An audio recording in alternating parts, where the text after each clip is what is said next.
आज की इस वीडियो में हम लोग क्लास 10 के सिविक्स के तीसरा चैप्टर जिसका नाम है लोकतंत्र में प्रतिस्पर्धा एवं संघर्ष, इस चैप्टर को हम लोग देखेंगे। देखो अभी तक मैं इस पर पिछले वाले पार्ट में मतलब एक पार्ट बना चुका हूँ। उस पार्ट में मैं आपको समझाया था कि कैसे लोकतंत्र के लिए आंदोलन किए गए थे, लोकतंत्र को विकसित करने के लिए आंदोलन किए गए। बिहार का छात्र आंदोलन हो गया था, नर्मदा बचाओ आंदोलन हो गया, चिपको आंदोलन, तारी विरोधी आंदोलन। कहने का मतलब जो भी आंदोलन था वो सारे आंदोलन में विस्तार से इसके पिछले वाले पार्ट में पढ़ा चुका हूँ। आज इस पार्ट में मतलब ये आपका इस चैप्टर का दूसरा पार्ट रहेगा, ठीक है ना। इस पार्ट में मैं इस चैप्टर को पूरी तरह से फिनिश कर दूंगा और इसके अगले वाले पार्ट में इसका प्रश्न उत्तर मैं क्लियर करवाऊंगा, ठीक है। देखो इस पार्ट में हम लोग समझेंगे कि राजनीतिक दल क्या है, राजनीतिक दल कैसे काम कर सकता है और राजनीतिक दल लोकतंत्र का प्राण क्यों कहा जाता है, राजनीतिक दल को हम लोग पूरा विकसित कैसे कर सकते हैं, इसके बारे में हम लोग जानेंगे। और साथ में ये देखिए कि भारत में बहुत तरह के राजनीतिक दल है, जैसे कांग्रेस हो गया, जदयू हो गया, मतलब राजद हो गया। जो पार्टियां है ना, यही सब तो एक राजनीतिक दल के कार्य करती है। तो जो भी पार्टियां उनके बारे में भी हम लोग विस्तार से जानेंगे। तो सबसे पहले हम लोग जानते हैं कि भाई राजनीतिक दल होता क्या है, राजनीतिक दल का अर्थ क्या होता है। याद रखिएगा, राजनीतिक दल मतलब क्या होता है, समूह। दल में बहुत सारा आदमी होगा, तो ऐसा व्यक्तियों का समूह जो एक उद्देश्य प्राप्ति के लिए काम करती है। क्या होता है, एक उद्देश्य प्राप्ति के लिए कोई काम करती है। मान लो कोई पार्टी बना, तो भाई कोई भी पार्टी बन रहा है तो कहीं ना कहीं वो उद्देश्य लेकर चलती है कि नहीं है। वो उद्देश्य लेकर चला हुआ है कि मुझे जनता को कुछ ना कुछ अधिकार दिलाना है। अब सोचिएगा, जैसे मैंने आपको पढ़ाया था दलित पैंथर्स, क्या पढ़ाया था, दलित पैंथर्स। इसके पिछले वाले वीडियो में बताया था दलित पैंथर्स क्या था, एक संगठन था जो दलितों के लिए लड़ी जा रही थी। तो कहीं ना कहीं वो भी क्या होगा, राजनीतिक दल हो गया। वो किसी के अधिकार के लिए लड़ रहा है, एक उद्देश्य की प्राप्ति के लिए लड़ रहा है। तो एक ऐसा दल जो मतलब व्यक्तियों का ऐसा दल जो अपने अधिकार की प्राप्ति के लिए लड़ता है, लोगों के अधिकार के लिए लड़ता है, वो दल कहलाएगा राजनीतिक दल कहलाता है। राजनीतिक दल का मतलब देखो, राजनीतिक दल जरूरी नहीं है कि वो सिर्फ राजनीतिक मुद्दा को ही लेकर काम करेगा, कि राजनीति में ही सिर्फ लोगों का विकास करना नहीं। राजनीतिक दल जो होता है ना, देश के लिए भी काम करता है। देखो तो राजनीतिक दल का अर्थ क्या होता है, व्यक्तियों के एक ऐसा समूह जो एक समान उद्देश्य प्राप्ति के लिए वो काम करता है। और साथ में ये ध्यान दीजिएगा कि राजनीतिक दल का मुख्य जो उद्देश्य होता है ना, सत्ता प्राप्त करना या सत्ता को प्रभावित करना, ये दो ही काम होता है। राजनीतिक दल ही चाहेगा तो सत्ता को गिरा सकता है, सत्ता को उदम उठा सकता है। इसी कारण से राजनीतिक दल को हम लोग क्या कहते हैं, राजनीतिक दल को लोकतंत्र का प्राण कहते हैं। ये क्या लोकतंत्र का प्राण है, इसके बिना लोकतंत्र एक क्षण ना चल सकते है। अब सोचिए, एक देश का, एक राज्य का एक सीएम है, एक देश का एक प्रधानमंत्री है। अगर सोचो एक देश का सिर्फ चलाने वाला एक प्रधानमंत्री होता, उसका कोई दल नहीं होता, तो सारा इस देश का क्या होता। क्या प्रधानमंत्री सारी जनता का, 140 करोड़ जनता का समस्या सुन सकते हैं? कदापि नहीं। अब उनका दल बता हुआ है, दल बता हुआ, वो दल क्या करती है, जनता के पास पहुंचती है। अच्छा मान लो कि प्रधानमंत्री नरेंद्र मोदी बने हुए, ठीक है ना, उनका बिहार में बीजेपी की सरकार बना, तो भाई बिहार के यदि मुख्यमंत्री नीतीश कुमार हम लोग लेकर चलते हैं, नीतीश कुमार को लेकर चलते हैं, तो नीतीश कुमार जनता के पास आएंगे नहीं। नीतीश कुमार के बहुत सारा पार्टियां हर जिला में, हर प्रखंड में, हर पंचायत में, पंचायत के लोग जो है ना, वो अपने क्या करते हैं, मुखिया से, अपने पंच, अपने सरपंच से अपनी कमियां बताते हैं, मतलब अपना क्या करते हैं, अपनी खामियां बताते हैं। वो पंच जो होता है ना, पंच जो मुखिया होता है, जो पंचायत का प्रधान होता है, वो क्या करेगा, प्रखंड पर लोगों की खामियां को रखेगा। जिलाधिकारी के बाद जगह पर कहीं ना कहीं देखी जाए तो हर जगह, हर समय, हर एक काम में, हर वस्तु में दल काम करता है। राजनीतिक दल का मेन काम होता है सत्ता प्राप्त करना, और वो क्या करेगा, सत्ता को प्रभावित करता है। तो राजनीतिक दल का मतलब याद रखिएगा, कुछ व्यक्तियों का ऐसा समूह जो अधिकारों के लिए लड़ती है, जो एक उद्देश्य प्राप्ति के लिए लड़ती है, वो कहलाता है राजनीतिक दल। देखो सबसे पहले राजनीतिक दल कहाँ बना हुआ था, मतलब सबसे पहला राजनीतिक दल कहाँ बना था, ब्रिटेन में। कहाँ बना था, ब्रिटेन में। मतलब सर्वप्रथम राजनीतिक दल कहाँ बनाया गया था, ब्रिटेन में। और याद रखिएगा, यहाँ पर राजनीतिक दल भारत में सबसे पहले कांग्रेस का बना था। कांग्रेस की स्थापना 1885 ईस्वी में। क्वेश्चन कर भी देता है कि भारतीय राष्ट्रीय कांग्रेस की स्थापना कब हुई थी। तो कांग्रेस का नाम सुने ना, पंजा छाप देखे ना। अरे 1990 तक इसका वर्चस्व बहुत ज्यादा बना था, उसके बाद गिरते चला। 1971 के बाद ही गिरते चलाया। आपको मैं तो इसके पिछले वाले वीडियो में बता भी दिया हूँ कि उसी का रीजन था ये बिहार के छात्र आंदोलन, संपूर्ण क्रांति, आपातकाल लागू हो गया था।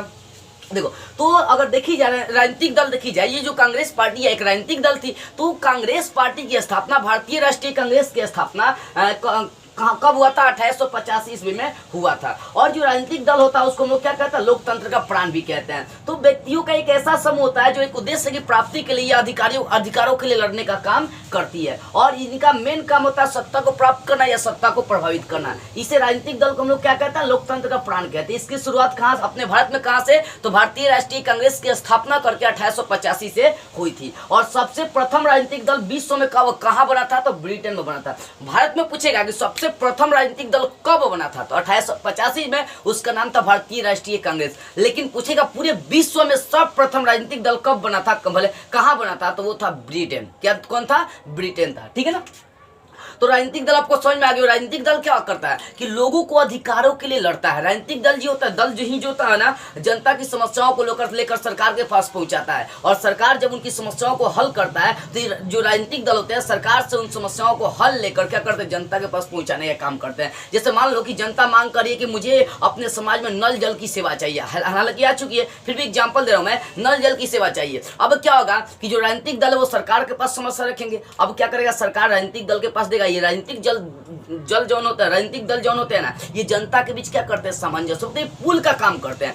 जनता और सरकार के बीच पुल निर्माण का कार्य कौन हो गया? राजनीतिक दल हो गया। क्योंकि राजनीतिक दल जनता की समस्या को उठाकर सरकार के पास रखेंगे, सरकार फिर उस समस्या का हल करके राजनीतिक दल को देगा, और राजनीतिक दल फिर क्या करेंगे? जनता के पास पहुंचाने का काम करती है। ठीक है ना। अगला हम लोग समझते हैं कि राजनीतिक दल के कार्य क्या है। आखिर राजनीतिक दल जो नहीं कार्य क्या करता है? देखो, राजनीतिक दल का मेन काम मैंने आपको बता दिया, सत्ता प्राप्त करना होता है। जैसे मान लो कि कुछ दल ऐसे होते हैं, मतलब जैसे मान लो कोई पार्टी बन गया, वो पार्टी ही क्या हो गया? दल हो गया। उस पार्टी में किसी एक को खड़ा करा दिए जाएंगे, और राजनीतिक दल जो डालेगा कि मैं अपने पार्टी को क्या करूं, जिस समूह को, जिस व्यक्ति को मैंने खड़ा करवाया उसको जितवाने का काम करूं। आप सुनिएगा, अब सोचिए बीजेपी को हम लोग लेकर चलते हैं, तो कहीं ना कहीं कुछ आदमी क्या होते हैं कि मतलब गाँव आकर बोलता है कि बीजेपी में वोट दीजिएगा।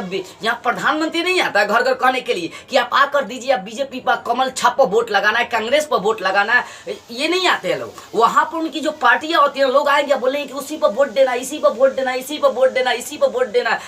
तो उसी में क्या होता है? कुछ दल हम लोग भी बन जाते हैं, कांग्रेस बीजेपी के संग मिल जाएंगे, अपने घर वाले को, अपने गाँव वालों को बताएंगे कि बीजेपी बहुत बढ़िया है, कांग्रेस बहुत बढ़िया है, इसी पर हमें क्या करना? वोट देना है। तो कहीं ना कहीं हम लोग भी क्या करते हैं? शामिल हो सकते हैं दल में। और राजनीतिक दल की मेन खासियत यही है कि वो क्या करती है? जनता को अपनी ओर खींचती है, अपने मिलाने का काम करती है। क्योंकि राजनीतिक दल जानती है कि जब तक जनता को प्रभावित नहीं करूंगा ना, तब तक मेरा जो पार्टी है, मैं जिस व्यक्ति को खड़ा कराया वो जीत ही नहीं सकता है। ठीक है ना। तो हम लोग समझते हैं राजनीतिक दल का पहला कार्य समझते हैं, नीतियां बनाना एवं कार्यक्रम तय करना। राजनीतिक दल क्या करते हैं? नीतियां बनाती है और फिर कार्यक्रम तय करती है। कहने का मतलब है कि चुनाव के समय राजनीतिक दल क्या करेगी? नीतियां बनाएगी कि हमें इस क्षेत्र में यहाँ जाना है और वहां जाकर क्या कार्यक्रम करना है कि जनता का दिल जीती जा सके। तो कहीं ना कहीं राजनीतिक दल नीतियां भी बनाती है और कार्य करने का काम करती है उस पर। अगला है शासन का संचालन करना। राजनीतिक दल देखो शासन का भी संचालन करती है, ऐसा नहीं है कि नहीं करती है। अब सोचिए, राजनीतिक दल क्या करती है? किसी एक व्यक्ति को जिता देती है, वो सरकार बन गई। अभी वो सरकार बन गया तो मनमाना नहीं करे। देखो, जो सरकार बनती है वो तो सरकार हो गया, लेकिन जो पार्टी हार जाता है ना, उस दल को, उस पार्टी को विपक्षी दल या विपक्षी पार्टी कही जाती है। अब विपक्षी पार्टी हम लोग के देश में अहम भूमिका निभाता है। देखो, कहीं ना कहीं अगर सोचिए सरकार है वो अपनी मनमानी करने को उतारू हो जाएगा। भाई सरकार बन गया, सत्ता मिलने के बाद कई लोग बदल जाते हैं। आप राजा महाराजा को देखे होंगे, राजा बनने के बाद हो गया जनता पर अत्याचार करना स्टार्ट कर दिया। तो कहीं लोकतंत्र में भी जो सत्ता प्राप्त कर रहा है सरकार, वो भी कहीं गड़बड़ी नहीं करे, इसके लिए विपक्षी दल है। सरकार तनी मनी गलती करेगा, विपक्षी दल उसका नुकसान निकाल कर पूरा लमड़ा देगा। तो कहीं ना कहीं सरकार को डर रहती है कि हम तनी मनी गलती करेंगे, विपक्षी दल हमको गिरा के उस सत्ता पलट देगा, काम खत्म, हमको गिरा देगा, उस सामने चलाएगा। तो सरकार को बहुत ज्यादा सोच संभल कर कार्य करनी पड़ती है। तो शासन का संचालन यानी शासन को चलाने का काम कौन करते हैं? राजनीतिक दल करते हैं। कैसे? सरकार तो सबके घर के पास आ नहीं सकती है, सरकार नियम बनवा देती है, न्यायपालिका से नियम विधायिका से नियम बनवा देगी। अब नियम बनाने के बाद नियम को पूरे जनता के पास बताने का कार्य कौन करता है? राजनीतिक दल करता है। तो कहीं ना कहीं शासन को चलाने का भी काम कौन करता है? राजनीतिक दल करता है। तीसरा का चुनाव का संचालन। तो चुनाव का संचालन कौन करता है? हम आएंगे में जो खड़ा हुआ है, मान लो कि आपके एरिया में कोई विधायक खड़ा हुआ है, तो विधायक तो आता है, बोलता है भैया जी हमको वोट दे दीजिए, भैया जी हमको दे दीजिएगा। अब कहीं ना कहीं उसका जो दल बिखरा हुआ है, हर गांव में एक एक दल हो ही जाता है उसका। वो दल आपके घर में आएगा, बताएगा कि इनको वोट दीजिएगा, इनको वोट दीजिएगा, इनको वोट दीजिएगा। कहीं ना कहीं ऐसा आप देखने को मिलता होगा। तो हम लोग की सामाजिक बात है ना, ऐसा हर 5 साल पर होते रहता है। तो चुनाव का संचालन, चुनाव का प्रचार प्रसार कौन करवाता है? राजनीतिक दल करवाता है, ठीक है ना। अगला देखो, लोकमत का निर्माण। लोकमत का मतलब हो गया ना कि लोगों में एकता का निर्माण करवा देता है कौन? ये राजनीतिक दल। कहीं ना कहीं लोग में मतलब एक ज्वाला भर देता है कि बीजेपी बहुत बढ़िया है, जनता का विकास करती है, ये करती है, वो करती है, कांग्रेस ये करता है, वो करता है। कहीं ना कहीं आपके अंदर क्या होता है? जुनून पैदा करवाने का काम कौन करता है? राजनीतिक दल करता है। यानी लोगों के अंदर एक मत बना देती है, एक मत कि हमें बीजेपी को वोट देना है, हमें कांग्रेस को वोट देना है, हमें साइकिल छाप को वोट देना है, हमें लंटेन छाप को वोट देना है, हमें तीर छाप को वोट देना। तो एक मत का निर्माण कराने का कौन करती है? राजनीतिक दल ही कार्य करती है। तो लोक मत का भी निर्माण करती है।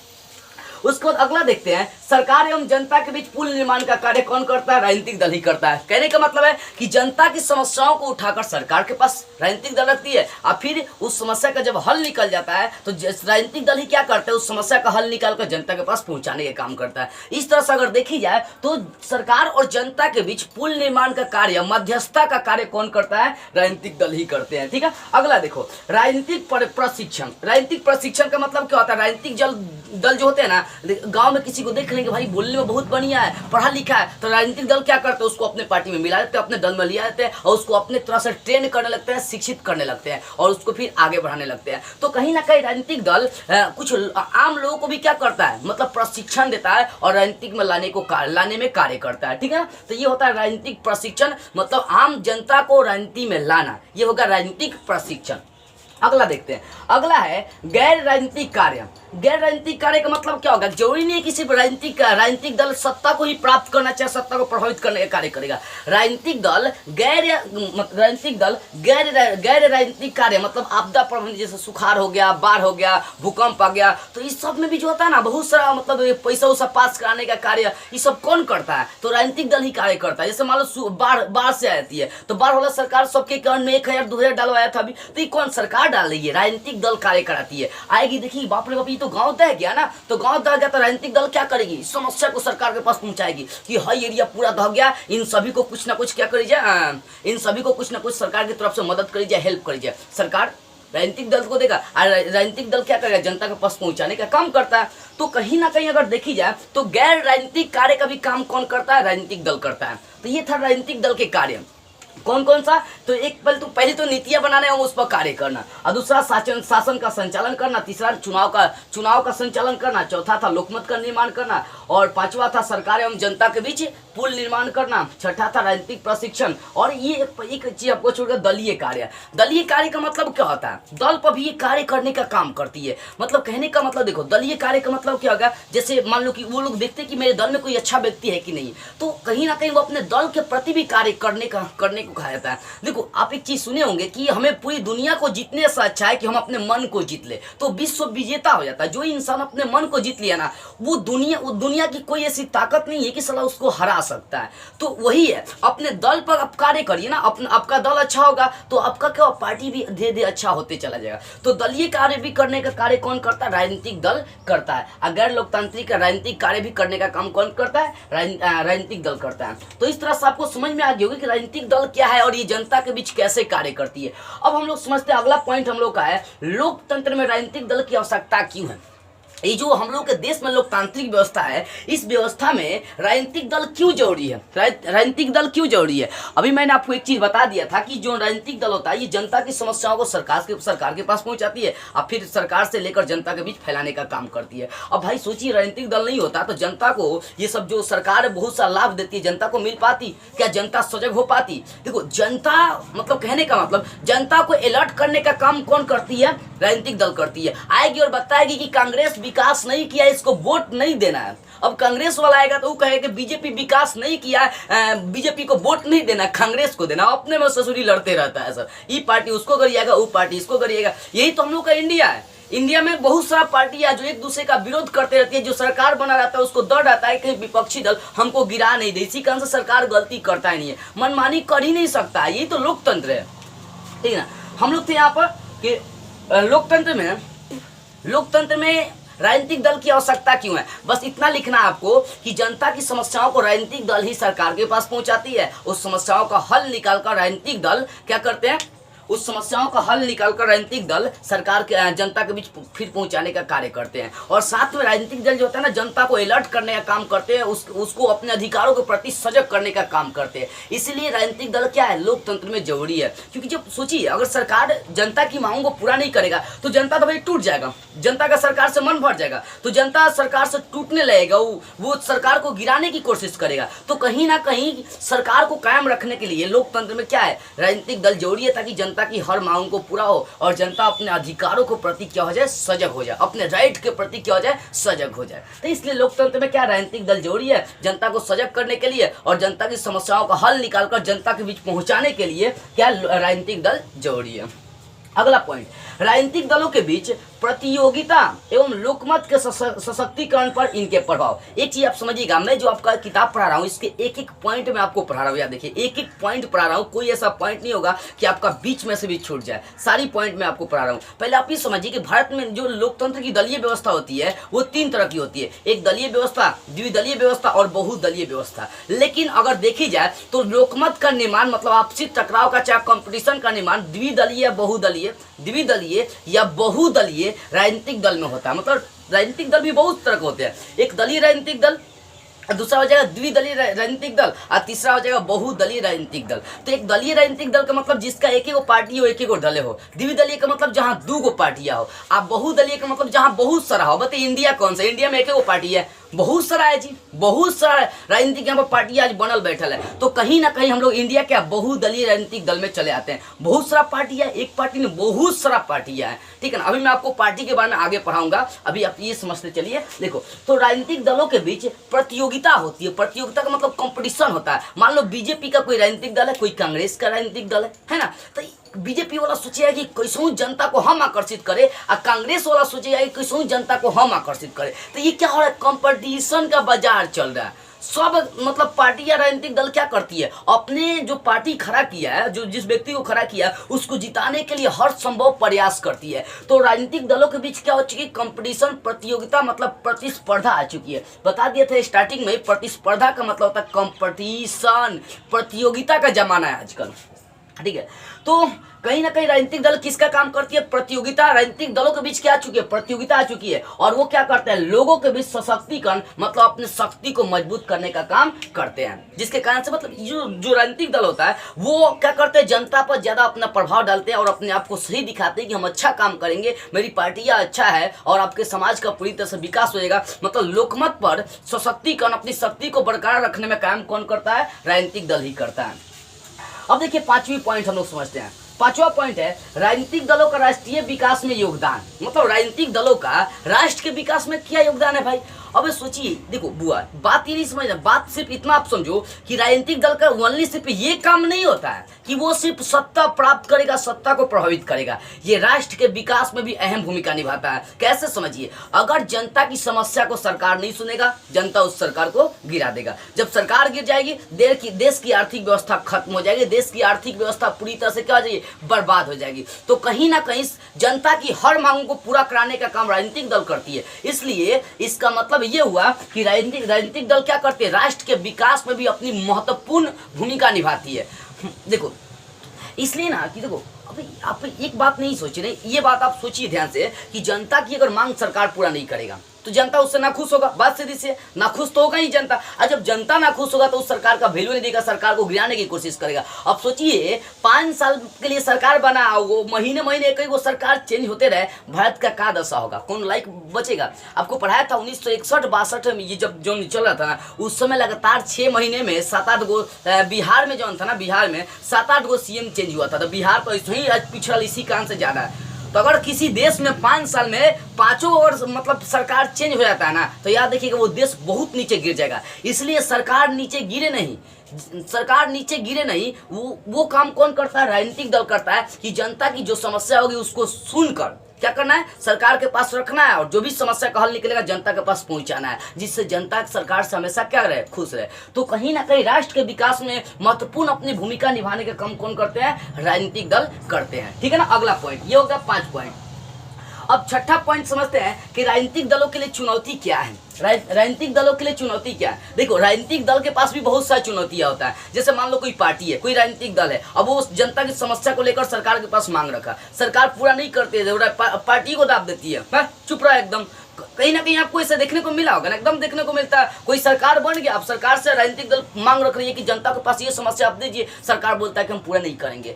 तो कहीं ना कहीं क्या होता है कि राजनीतिक दल के पास भी कोई ना कोई चुनौतियां आती रहती है हर रोज। देखो, आपके स्कूल में 6 महीने के बाद एग्जाम होता होगा, देना साल भर में 2-3 बार एग्जाम होता है, लेकिन लोकतंत्र का एग्जाम हर दिन, हर रोज, हर साल, हर महीने, हर पल होते रहता है, ठीक है ना। देखो, तो राजनीतिक दलों के लिए प्रमुख चुनौती, सबसे पहला चुनौती है कि आंतरिक लोकतंत्र की कमी। देखो, आंतरिक लोकतंत्र की कमी का मतलब क्या होगा, जो राजनीतिक दल सरकार को जिताती है, वही राजनीतिक दल वही सरकार अपने दल पर विश्वास नहीं करती है। जीत जाने के बाद कहते हैं कि तू पैसा खा जाएगा, ये करेगा, वो करेगा, तो कहीं ना कहीं विश्वास की कमी आ जा रही है सरकार के पास राजनीतिक दलों पर। जो इंसान आपको जिता दिया, अब आप उस पर विश्वास नहीं कर रहे हैं, तो ये क्या हो गया। तो कहीं ना कहीं क्या है, आंतरिक लोकतंत्र की कमी है कि जो राजनीतिक दल आपको जितवा रही है, आप उस पर विश्वास नहीं कर रहे।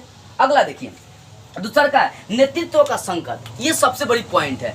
आजकल जो सरकार बनती है ना, बुढ़वा बुढ़वा बनता है सब, कौन नौजवान नहीं बनता है सब। अटल बिहारी वाजपेयी और ये अटल बिहारी वाजपेयी कहते थे, और एक और थे सरदार वल्लभ भाई पटेल, ये कहते थे ना कि जिस दिन अगर देश का सरकार एक युवा बन जाएगा ना, उस दिन देश का नक्शा ही बदल जाएगा। है जो चीन हमेशा मुंह उठा उठा कर देखता है, इसका मुंह हमेशा के लिए बंद हो जाएगा। देखो, युवा में क्या होता है, जोश होता है, जुनून होता है, कौन मतलब उस समस्या को फटाके उसका नेतृत्व करने लगता है, उस समस्या का हल निकालता है। लेकिन आजकल के सब बुढ़वा बुढ़वा सरकार जो होता है, सब सोचेगा, सब पूरा क्या होगा, कैसे होगा, बहुत सारी चीजें सोचने का काम करता है सब। ये जो बूढ़े लोग होते हैं ना, इन लोगों का थोड़ा सा क्या होता है कि बुढ़ापे में जो माइंड होता है ना, कमजोर होने लगता है। लेकिन युवा लोग क्या होते हैं, अपने जोश और जुनून में रहते हैं। कहने वही कहते थे अटल बिहारी वाजपेयी, जे दिन इस देश का युवा सरकार बन गया ना, उस देश का, उस राज्य का मतलब पूरी तरह से ढांचा ही चेंज हो जाएगा और बहुत जल्दी विकसित हो जाएगा। लेकिन संविधान में कोई नियम नहीं है, इसलिए नियम नहीं है।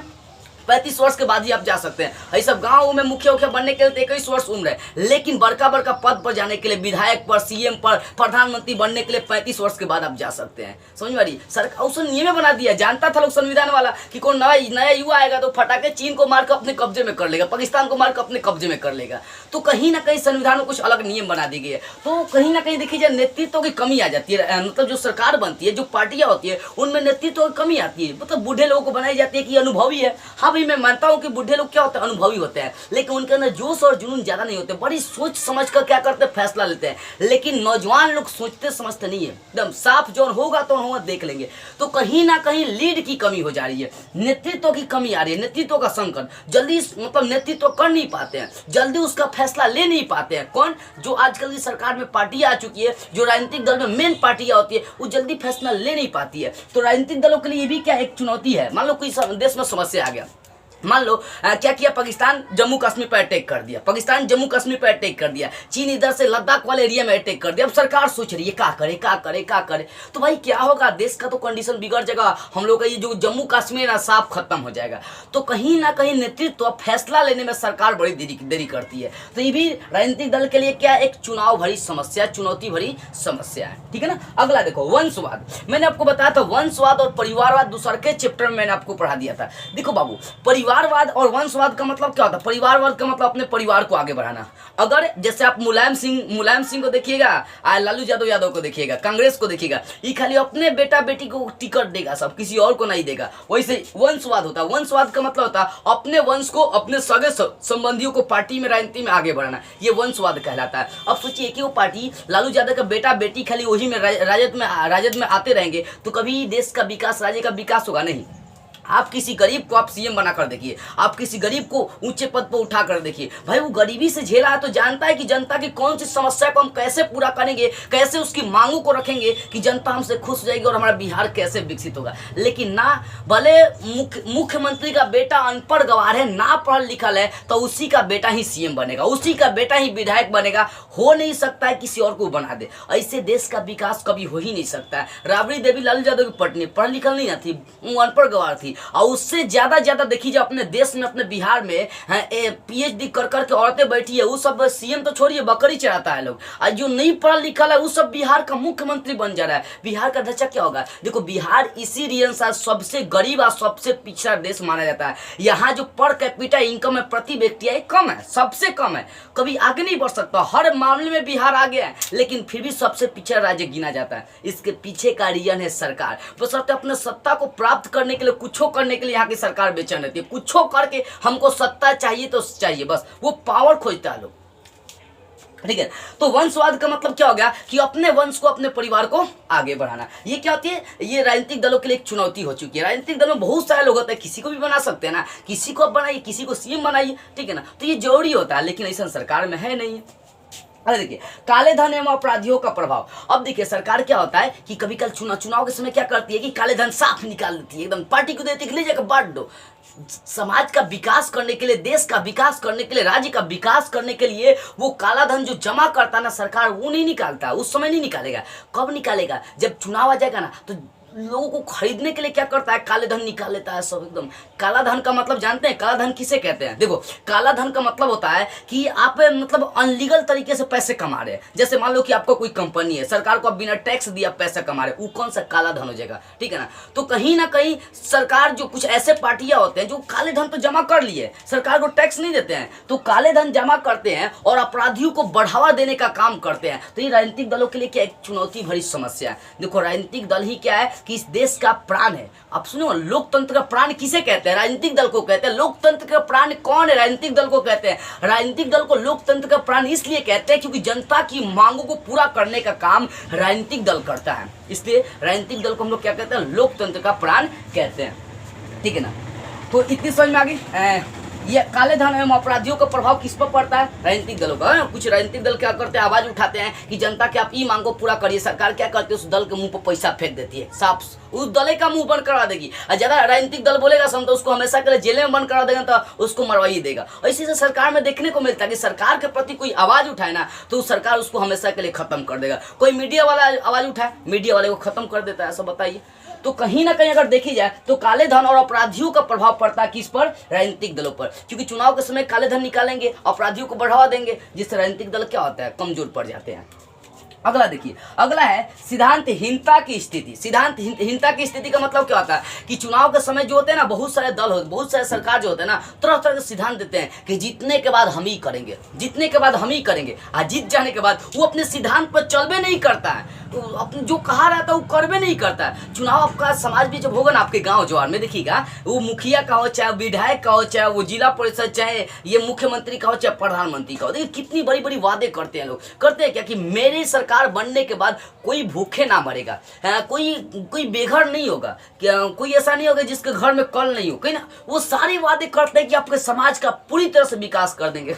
लेकिन जीतने के बाद ससुरी पूछो नहीं आता सब कि हाँ चाचा कैसन है, चाची कैसन है, एक बार भी पूछने नहीं आता, सब तकबे नहीं करेगा। भाई वो बड़का आदमी बन गया, वो जनता के बीच में आएगा, वो यहाँ पर आएगा तो माटी लग जाता, बोले ओ माय गॉड मिट्टी लग गया, ऐसे बोलेगा सब। देखो तो सिद्धांतहीनता की कमी का मतलब जिस सिद्धांत को वो लोग लागू करते हैं चुनाव के समय, वो बाद में उस सिद्धांत को मानकर चलवे नहीं करते हैं, ठीक है ना। अब चलो अगला चलते हैं, अवसरवादी गठबंधन। देखो गठबंधन के बारे में मैं बता चुका हूँ। गठबंधन जो सरकार होती है, 2 या 2 से अधिक पार्टियां जब मिलेंगी तो क्या हो जाती है? गठबंधन की सरकार बन जाती है। तो अवसरवादी गठबंधन जो होता है ना, जो 2 या 2 से अधिक जब पार्टियां मिल जाती है ना, तो कहीं ना कहीं उससे जो बना सरकार होता है, उस सरकार को बहुत ज्यादा प्रभावित करता है। जो गठबंधन में सरकार बनी रहती है उसमें एक पार्टी नहीं अनेकों पार्टियां होती है, और एक पार्टी फैसला नहीं ले सकती, उसमें सारे पार्टियों को एकजुटता होकर फैसला लेनी पड़ती है। जब सारे पार्टियों का सहमति होगा ना, तभी जाकर वो गठबंधन की सरकार जो है वो उसको लागू करेगी, अन्यथा नहीं। अच्छा मान लो कोई जनता मांग रख दिया कि हमारे जनता कोई मांग रख दिया कि भाई हमें ये चीज़ें चाहिए, कोई चीज़ें मान लो जनता मांग कर दिया कि हमारे समाज में क्या है कि बिजली की कमी, हमें बिजली पूरी मात्रा में मिलनी चाहिए। अब भाई गठबंधन की सरकार के पास जाएगा, इस समस्या राजनीतिक दल पहुंचाएगा। अब जो गठबंधन की सरकार बनी बैठी है वो अपने से फैसला लेकर डायरेक्ट जनता की मांग को पूरा नहीं करेगा। वो जितना भी उस पार्टी में भाग लिया है सबसे पूछेगा। अगर एक भी बोल रहा है कि नहीं जाएगा तो हो गया, काम खत्म। वो जनता की मांग को पूरा ही नहीं करेगा, बाद में वो गठबंधन टूट जाता है, क्योंकि सरकार का मतलब जनता की मांग को पूरा करे। अब भाई गठबंधन बना है तो आप अपने मर्जी से काम कर नहीं सकते। तो कहीं ना कहीं गठबंधन की जो सरकार होती है लोकतंत्र के सरकार को बहुत ज्यादा प्रभावित करती है, इसलिए गठबंधन नहीं बनाना चाहिए।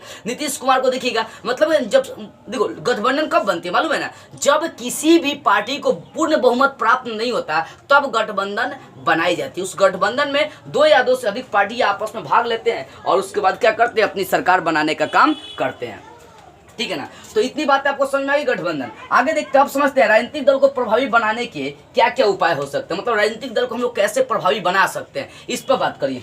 देखो दल बदल कानून लागू करके क्या कर सकते हैं, राजनीतिक दल को हम लोग प्रभावित बना सकते हैं, राजनीतिक दल को बहुत ज्यादा प्रभावशाली बना सकते हैं। दल बदल कानून क्या है, देखो दल बदल कानून जो होता है ना विधायकों और सांसदों के लिए लागू होता है कि कहीं ना कहीं हम लोग क्या कर सकते हैं कि विधायकों और देखो कहीं ना कहीं देखी जाए दल बदल कानून क्या किया है, ये संविधान में संशोधन करके लागू करी गई थी। दल बदल कानून संविधान में संशोधन करके लागू करी गई थी। ये जो है ना, ये जो कानून है ये विधायकों और सांसदों के लिए लागू होता है। अब देखो दल बदल कानून का मतलब हो गया कि अगर कोई पार्टी अच्छा से काम नहीं कर रहा है तो उसको अदल बदल कर दीजिए। अगर कोई विधायक या सांसद काम नहीं कर रहा है तो उसको आप हटाइए और वहां पर क्या करें, दल बदल आप कर सकते हैं। यही था दल बदल कानून। तो दल बदल कानून आपको समझ में आ गई। देखो दल बदल कानून का मतलब होता है कि यदि कोई विधायक या सांसद, यदि कोई मतलब सांसद या विधायिका अच्छा से काम नहीं करता है तो उसको अदल बदल कर सकते हैं, उसको हटा सकते हैं। तो समझ में, दल बदल कानून किसके लिए, सांसदों और विधायिकाओं के लिए लागू होता है, सांसदों और विधिकाओं के लिए लागू होता है। अगर कोई सांसद या विधिका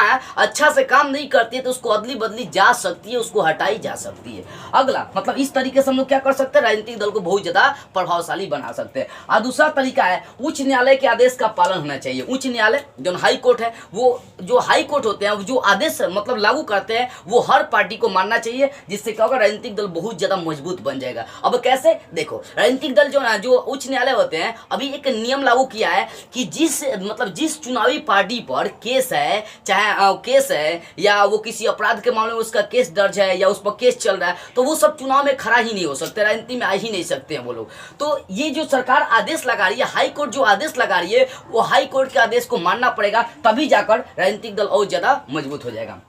अगला देखिए, अगला है महिलाओं और युवाओं को प्रतिनिधित्व देकर। कहीं ना कहीं जो राजनीतिक दल है इसमें महिलाएं ज्यादा मात्रा में आएंगी, पुरुष युवा ज्यादा मात्रा में आएंगे, तभी जाकर राजनीतिक दल मजबूत होगा। राजनीतिक दल में बुढ़े को तो उठाना ही नहीं चाहिए, कभी नहीं, तो सोचने में ही 3 दिया का तेल जला देगा, तब तक का से का हो जाएगा। इसलिए जब तक राजनीतिक दल में युवा और महिला चढ़ बढ़ कर हिस्सा नहीं लेंगे तब तक वो दल मजबूत होगा ही नहीं। क्योंकि देखो इस देश की 2 आंखें महिला और पुरुष है, एक ही आंखें फूटेगी ना तो समझो कि देश बर्बाद हो जाएगा। जैसे महात्मा गांधी कहते थे कि इस देश की 2 आंखें, एक हिंदू और एक मुसलमान है। ये दिन मुसलमान अलग होगा, भारत माता पूरी तरह से अंधी हो जाएगी, होइए क्या मुसलमान अलग। तो इस देश का भविष्य कौन है, पुरुष, मेल और फीमेल है। तो वही करे कि राजनीतिक दल कब मजबूत होगा, जब इस राजनीतिक दल में महिला और पुरुष दोनों चढ़ बढ़कर हिस्सा लेंगे।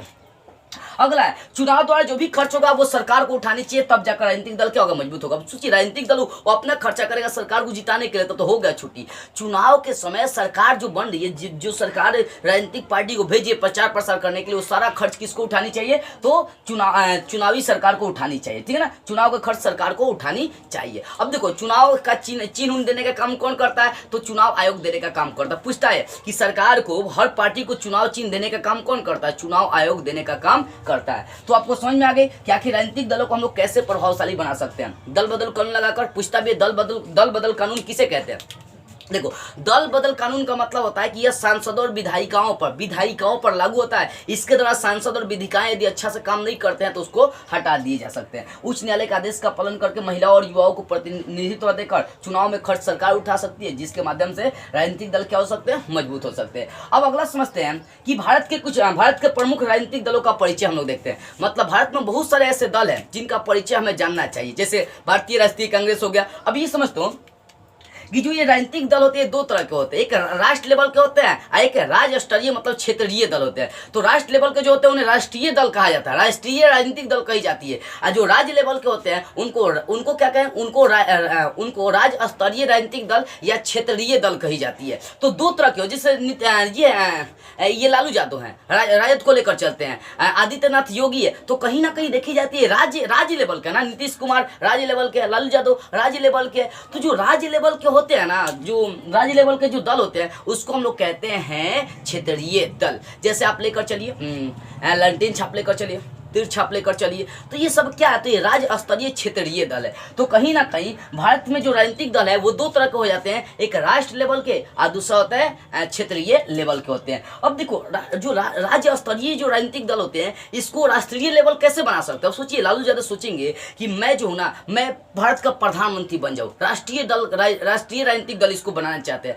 तो उसके लिए क्या होता है, करीबन 2, 3, 4 राज्यों में आपको जीतना पड़ता है। 2-3 राज्यों में 2 से 3, 4 राज्यों में आप जीत जाएंगे तो वो क्या होगा कि आपका जो पार्टी है वो आपका राष्ट्रीय दल में शामिल हो सकता है, मतलब उसको राष्ट्रीय दल की मान्यता प्राप्त हो सकती है। 2, 3, 4, 5 राज्यों में जब आपका वर्चस्व बन जाएगा तब, खाली अपने राज्य में जीतेंगे तब तो कोई दिक्कत नहीं होगा, नहीं करेगा। अगर सिंपल सी भाषा में देखें तो लोकसभा में कम से कम 11 सीटें जीतना पड़ता है।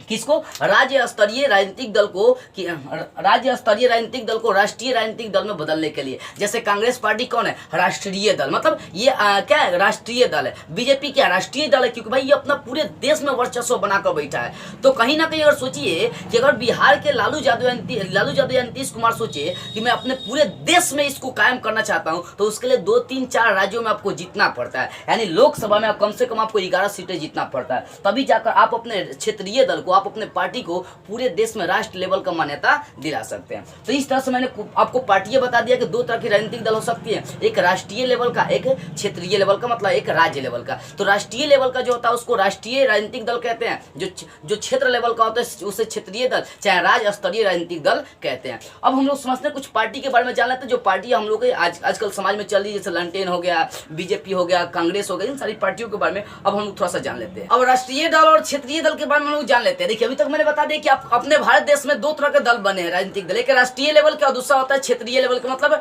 राज्य लेवल के। देखो, भारत में राष्ट्रीय और क्षेत्रीय दल जो है ना, उनके बारे में हम लोग जानते हैं। सबसे पहले हम लोग जानते हैं ये राष्ट्रीय लेवल का आपका है, ये जो आपका है ना भारतीय राष्ट्रीय कांग्रेस, जिसका पंजा छाप चुनाव चिन्ह है। अब देखोगे तो भारतीय राष्ट्रीय कांग्रेस की स्थापना जो थी ना 1885 ईस्वी में हुआ था, और इसके जितने पार्टी मिलकर, मतलब जितने इसमें पार्टियां मिली है उसको मिलाकर यूपीए के नाम से जाना गया। मतलब जो राष्ट्रीय कांग्रेस, जो भारतीय राष्ट्रीय कांग्रेस की जो है ना ये पार्टी जो है, इसमें जितने भी पार्टियां आपस में मिली है उन सभी को मिलाकर कहा जाता है यूपीए। इसका मेन उद्देश्य, भारतीय राष्ट्रीय कांग्रेस का मेन उद्देश्य है कि लोगों को उन्नति, अपने देश को उन्नति पर ले जाना और लोगों के बीच शांति स्थापित करना, ये भारतीय राष्ट्रीय कांग्रेस। अगला देखो, हम लोग समझते हैं अगला जो पार्टी चलती है अपने देश में राष्ट्रीय लेवल का, वो है भारतीय जनता पार्टी, जिसको आप लोग शॉर्ट में बीजेपी के नाम से जानते हैं। सुने ना, बीजेपी कमल छाप जिसका चुनाव चिन्ह है। अभी इसमें केंद्र सरकार और राज्य सरकार में इसका बहुत ज्यादा वर्चस्व बनते जा रहा है। देखो, भारतीय जनता पार्टी, ये जो पार्टी था ये 1980 में इसका गठन भारतीय जनसंघ के, मतलब टूटने के बाद हुआ था। भारतीय जनसंघ के स्थान पर नाम रख दिया गया भारतीय जनता पार्टी। इसका 1980 में गठन हुआ था। कब हुआ था? 1980 में। देखो, इसका प्रथम, भारतीय जनता पार्टी का प्रथम अध्यक्ष जो बने थे वो थे अटल बिहारी वाजपेयी। कौन थे? अटल बिहारी वाजपेयी। पूछ सकता है कि बीजेपी का प्रथम अध्यक्ष कौन था, तो वो थे अटल बिहारी वाजपेयी। और साथ में इसका मेन उद्देश्य था कि आधुनिक भारत का निर्माण करना, जो आजकल का भारत चल रही है, मतलब आजकल के दुनिया के अनुसार भारत को आगे बढ़ाना। ये किसका उद्देश्य था? बीजेपी का उद्देश्य था। और इसमें जितनी भी पार्टी आपस में मिली हुई है उसको एनडीए की सरकार कही जाती है। बीजेपी किसकी सरकार है? एनडीए की सरकार है। देखो, कांग्रेस में जितनी पार्टियां हैं उसको यूपीए नाम दिया गया, लेकिन बीजेपी में जितनी पार्टी है उन सभी के पार्टी को एनडीए की सरकार कही जाती है। अगला तीसरा जो पार्टी चलता है वो भारतीय कम्युनिस्ट पार्टी है। इसको शॉर्ट में सीपीआई के नाम से जानी जाती है। किसमें? सीपीआई के नाम से जानी जाती है। देखो, भारतीय कम्युनिस्ट पार्टी की स्थापना 1925 ईस्वी में हुआ था, और किसके नेतृत्व में हुआ था? एस.ए. डांगे के नेतृत्व में हुआ था। किसका? भारतीय कम्युनिस्ट पार्टी का नेतृत्व हुआ था किसके? एस.ए. डांगे के रूप में। कब? 1925 ईस्वी में। यानी इस पार्टी का गठन, सीपीआई पार्टी का गठन कब हुआ था? 1925 ईस्वी में। ये जो पार्टी है ना, ये बिहार, पश्चिम बंगाल, केरल और बहुत सारे राज्यों में क्या चुका है? फैल चुका है। अगला जो चौथा पार्टी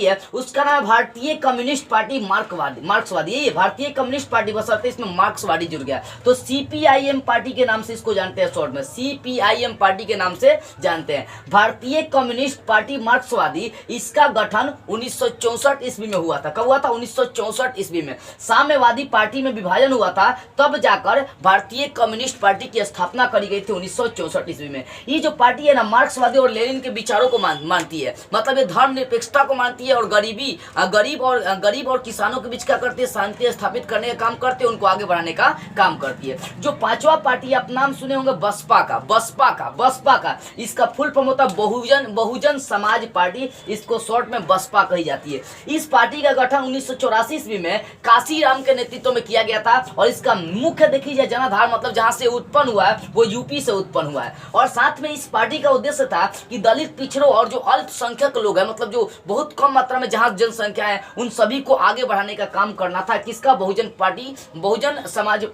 बहुजन समाज पार्टी का मुख्य उद्देश्य था।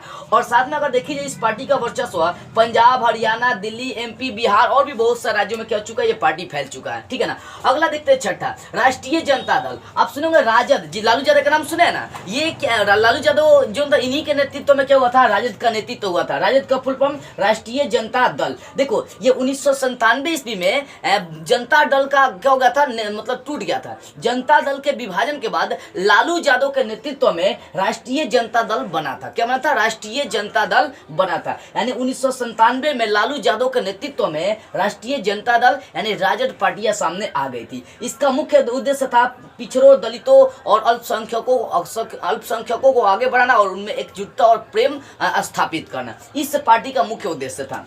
ठीक है ना। लालू यादव का पार्टी का नाम जानते होंगे, जो चुनाव चिन्ह है वो है लंटेन छाप। अब देखो जनता दल यूनाइटेड, तीर चिन्ह का नाम सुने, तीर चिन्ह का, तो उस तीर चिन्ह का जो तीर चिन्ह ये जनता दल यूनाइटेड का ही है। देखो जनता दल यूनाइटेड और ये राष्ट्रीय जनता दल, इन दोनों का विभाजन जिससे हुआ था ना, वो जनता दल टूट गया था ना। जनता दल जो पार्टी थी उसके टूटने के बाद ही ये आपका राजद आ गया, जेडीयू आ गया। ठीक है ना। तो राजद का मतलब राष्ट्रीय जनता पार्टी, चाहे राष्ट्रीय जनता दल, और जनता दल यूनाइटेड का मतलब जेडीयू होगा। जेडीयू का मतलब होगा जनता दल यूनाइटेड। अब देखो जनता दल यूनाइटेड का तीर चिन्ह होता है, जिसका भी मुख्यमंत्री बने बैठे हैं बिहार में नीतीश कुमार जी है। देखो तो ये जो जनता दल यूनाइटेड था, ये 1999 में इसका गठन हुआ था, वो भी शरद यादव के नेतृत्व में। किसके नेतृत्व में? शरद यादव के नेतृत्व में 1999 में जनता दल यूनाइटेड मतलब जेडीयू का गठन हुआ था। ठीक है ना। अब देखो ये जनता दल के विभाजन के बाद हुआ था और साथ में इसका भी मुख्य उद्देश्य था कि जो पिछड़े लोग हैं, जो दलित लोग हैं, जो अल्पसंख्यक लोग हैं, उन सभी को आगे बढ़ाने का। जो अगला आठवां पार्टी है लोक जनशक्ति पार्टी। आप नाम सुने होंगे लोजपा का। अभी भी उसके अध्यक्ष में सब चेंज अप हुआ है। ठीक है ना। देखो लोक जनशक्ति पार्टी को शॉर्ट में लोजपा कही जाती है। इसका गठन 2000 ईस्वी में रामविलास पासवान के नेतृत्व में हुआ था। पटना के रहने वाले थे, अभी बेचारे का मृत्यु हो गया है। ठीक है ना। तो लोक जनशक्ति पार्टी, ये लोजपा पार्टी इसको हम लोग शॉर्ट में कहते हैं। इसका गठन रामविलास पासवान के नेतृत्व में 2000 ईस्वी में हुआ था। ये जो है ना रामविलास पासवान है, ये जो लोजपा पार्टी है, ये जो है ना क्या करती है, उद्योग पर, लघु उद्योग पर, मतलब छोटे छोटे कंपनियों पर विश्वास करती है कि राज्य में जब लघु उद्योग आएंगे ना, तभी जाकर हमारे राज्य का, हमारे देश का विकास होगा। यानी ये लघु उद्योग को बढ़ावा देती है और दलित और पिछड़ों को आगे बढ़ाने का काम करती है।